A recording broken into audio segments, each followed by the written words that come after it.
بسم الله الرحمن الرحيم. الواحد بيتكلم لحضراتكم وهو مستاء جدا جدا جدا من اللي بيحصل. يعني احنا قبل كده اتكلمنا وقلنا ان ويكيليكس قالت ان في ناس منهم مرشحين لرئاسه الجمهوريه، وقالت ان هم على علاقه بامريكا وانهم في تمويل امريكي كان ليهم. والجيش يعني بعد ما اعلن هذا الموضوع لقينا الموضوع سكت ونام ولا كان في حاجه. الجيش قال 6 ابريل بتاخد فلوس من امريكا، وبعد ما الموضوع مستنيين يحصل فيها تحقيقات وبتاع نام الموضوع تاني.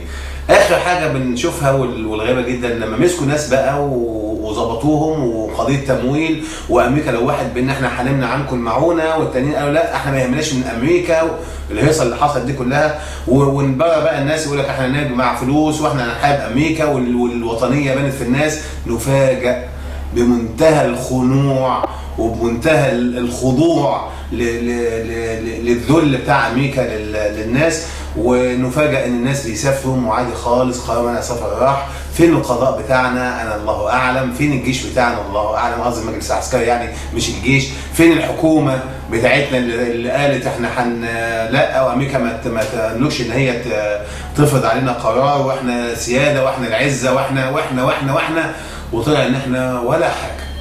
طبعا مش احنا كشعب، لا، اللي بيحصل، اللي هربوهم، اللي طلعوهم، اللي حصل ان في اتفاق وقدموهم للقضاء ان هم يتقدموا للقضاء، والطياره بتيجي وتاخدهم. والمشكل كله اتحل بايه؟ بشويه فلوس. حاجه غريبه جدا. يعني كل المشاكل دي اتحلت بفلوس.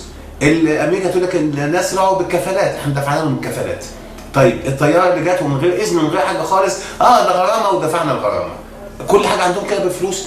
مفيش كرامه للشعب المصري.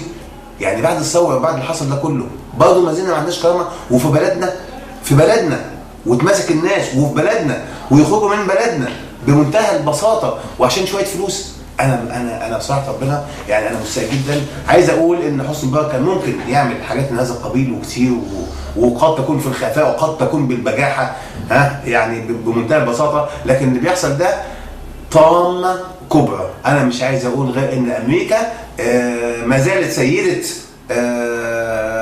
الموقف للاسف الشديد. اسرائيل سيده الموقف للاسف الشديد. اللي اتمسك في المظاهرات قالوا احنا بدلناه بناس، حافظوا ماء الوجه وقالوا بدلناه بشويه ناس. وانا واثق ان الناس دول عندهم مش مهم. قلت كرامه المصري كويسه، لا، الموضوع بقى بفلوس، مفيش حد يعملوه فبقت بفلوس.